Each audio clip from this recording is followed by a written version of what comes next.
플러터는 어떻게 변화를 하고 있나요? 많은 인기를 얻고 있어요. 깃허브의 스타가 모든 걸 이야기하는 건 아닌데 그렇죠. 바벨탑 같다고 누군가 이런 거 한번 만들었으면 좋겠다. 한 땀 한 땀 정말. 저는 적극 추천드리는 바. 안녕하세요. 라이트버그의 해피 프렌드 미스터 제로입니다. 반갑습니다. 정말 오래간만입니다. 저희가 시즌2 끝난 지도 지금 한참 됐어요. 됐죠. 네, 그동안 서로 바빴던 거죠. 네. 라이트버그 시즌3 언제 할까요? 했는데 아직까지는 좀 정신이 없네요. 네. 오늘은 저희가 라이트버그 특별본 저희 해피프렌님이 드디어 플러터 강의 출시를 하셨대요. 네. 우와.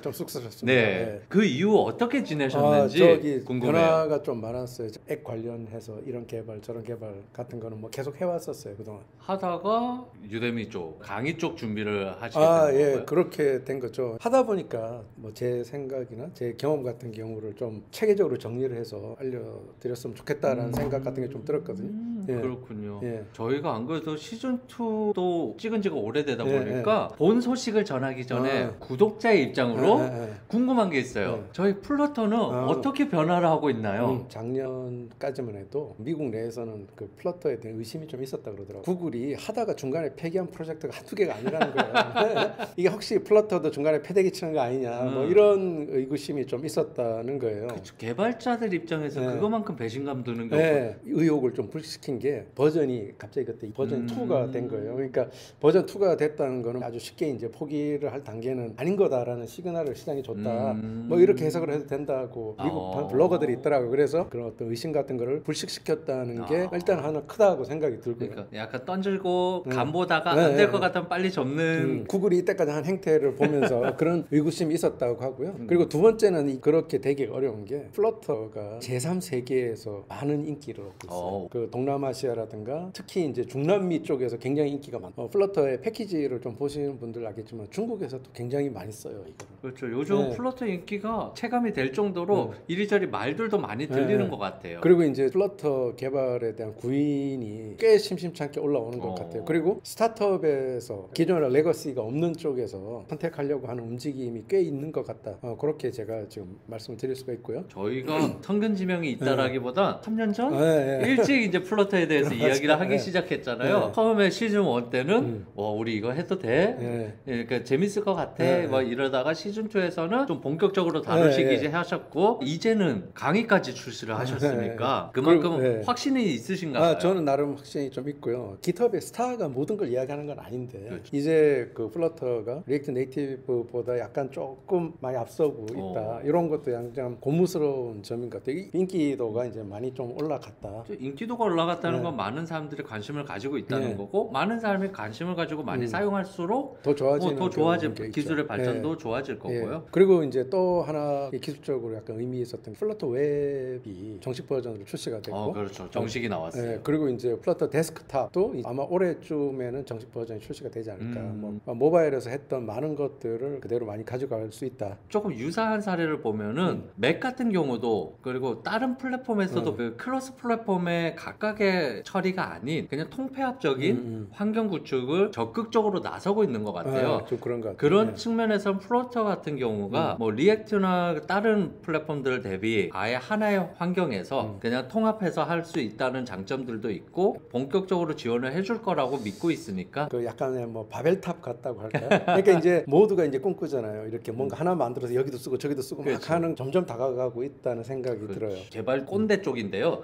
자바도 옛날에 크로스 플랫폼이 있었어요. X 플랫폼도 있고 뭐 플래시라든지 실버라이트나 다양한 것들이 있는데 그때 대비해서는 요즘은 진짜 그렇죠. 양반이죠 요즘은. 제가 이런 말도 해줘야 돼. 나 때는 말이야. 그럼 플런터가 이렇게 발전을 하고 있는 와중에 물 들어올 때 노저려고 하시는지 모르겠지만 유데미 강의를 오픈하셨어요. 제일 먼저 궁금한 거는 유데미 강의를 만들게 된 계기가 궁금하거든요. 계기가 제가 이렇게 앱을 만들고 하다가 보니까 구분이 되더라고요. 필요할 때 제가 배워서 하면 되는 것들이 있고 그렇죠. 약간 이렇게 좀 머릿속에 전체적인 구도를 항상 가지고 있어야 되는 것들이 있는데 그 중에 제가 보기에 하나가 스테이트 매니지먼트라고 생각이 들어요.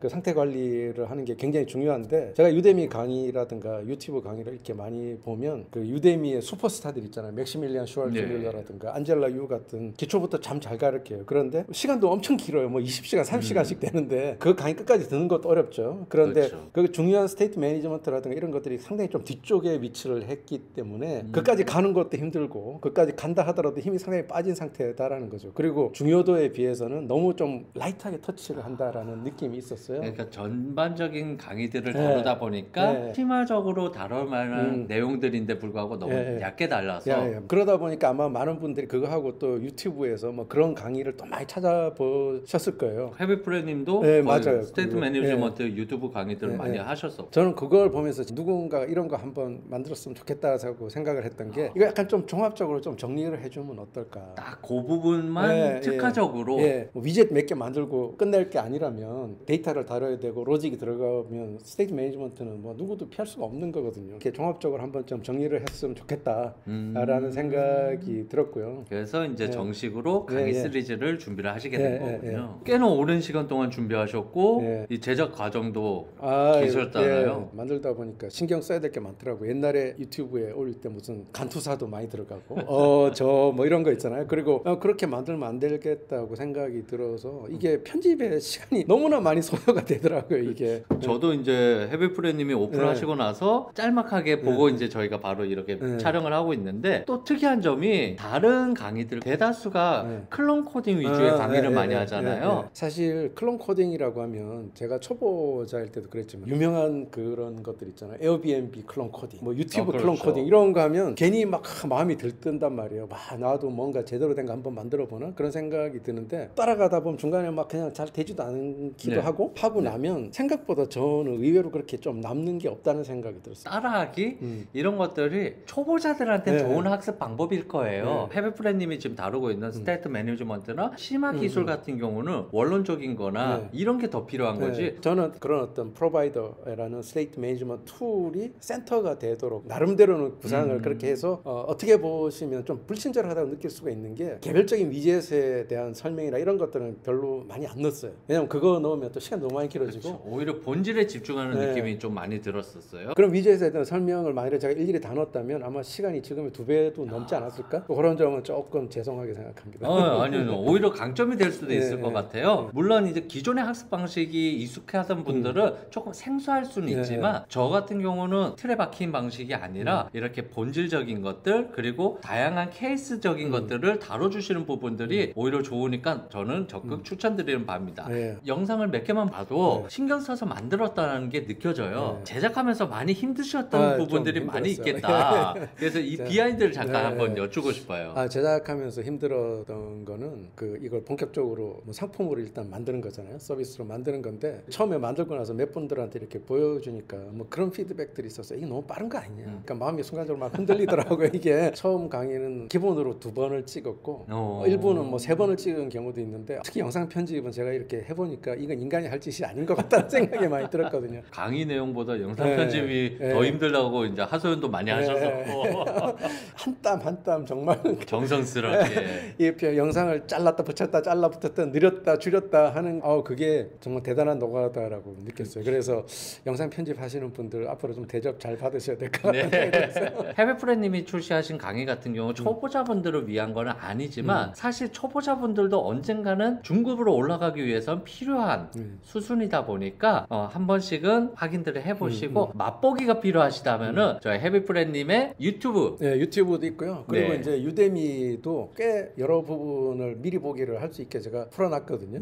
그거 뭐 보셔도 될 것 같습니다. 그러니까요. 원래 유튜브에서 플러터랑 다루고 계셨고 유데미까지 강의를 출시를 하셨는데 그럼 앞으로는 계획은 어떻게 되시는지? 계획은 뭐 2가지로 말씀을 드리면요. 일단 유데미 쪽에는 파퓰러한 툴들을 한번 쭉 다뤄보려고 생각을 하고 있어요. 그래서 앱은 똑같은 걸 만들 거예요. 왜냐하면 그래야지 이제 비교 분석이 쉽잖아요. 그러니까 요 앱을 만들 때는 요거로는 요렇게 했고 저거는 저렇게 했고 그러니까 완전히 앱을 다른 걸 만들어 버리면 그러면 이제 또 구조가 바뀌어버리면 장단점을 구분하기가 힘드니까요. 그렇게 해서 만들어 볼 생각이고요. 그리고 유튜브 같은 경우에는 한동안 소홀했었는데 그 기술 발전이 빠르다 보니까 이제 한 2년 전에 만들어서 올렸던 게 벌써 구닥다리가 됐더라고요. 그런 업데이트도 제가 이제 해야 될 거라고 생각이 들고요. 뭐 이제는 뭐 널 세이프티도 들어가고 뭐도 들어가고 뭐 들어가기 계속 변화가 되고 있으니까. 그러니까 그거에 맞춰서 업데이트하는 거 하고 그 다음에 플러터 웹 뭐 이런 부분들도 다룰 거고 그리고 새로운 기술 분야라든가 뭐 이런 것들도 한번 다뤄볼까 합니다. 지금. 다양하게 이제 다루는 것들을 앞으로 계획하고 계시는 거고 하나가 또 빠졌는데 라이트버그 시즌 3도 준비하셔야죠. 예, 그래 맞아. 그렇죠. 저희가 이제 해비프렌님하고 지금 각각이 바쁜 부분이 정리가 되면은 기존의 방식과 달리 조금 더 너드하거나 아니면 캐주얼하게 라이트버그 시즌 3로 올해는 찾아뵙도록 해야죠. 저희 해비프렌님의 유데미 강의 같은 경우는 저희 디스크립션에 링크가 있으니까요. 보시고 맛보기 하시고 괜찮겠다 싶으면 과감하게 결제를 하셔서 봐주시면은 저희 해비플랜님이 앞으로 좋은 강의 만드는데 도움이 많이 되니까요. 그리고 또한 유튜브에 좋아요랑 구독 많이 부탁드리고요. 앞으로 다시 찾아올 라이트버그 시즌 3도 기대해 주세요. 예. 다음 시간에 만나요.